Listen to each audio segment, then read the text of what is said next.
ఈరోజు కొబ్బరి ముంజులు జ్యూస్ చేసుకుంటున్నాం. సో ఫస్ట్ ఇది వచ్చేసరికి కొబ్బరి పాకుడు అంటే కొబ్బరి బొండంలోని తాగేసిన తర్వాత ఉంటుంది కదా, ఆ పాకుడు అనమాట. ఆ పాకుడిని ఇది చూపిద్దాం.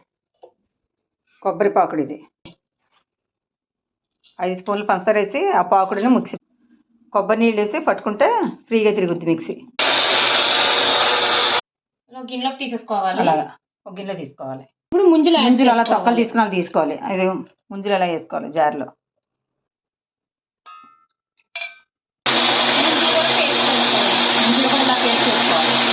కూడా వేసేసుకోవాలి. రైస్ యాడ్ చేసుకోవాలి వాటిలోకి.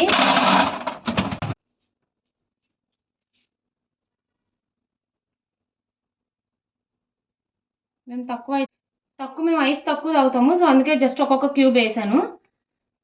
రెడీ, కొబ్బరి ముంజుల జ్యూస్ రెడీ. సబ్స్క్రైబ్ చేసుకోండి.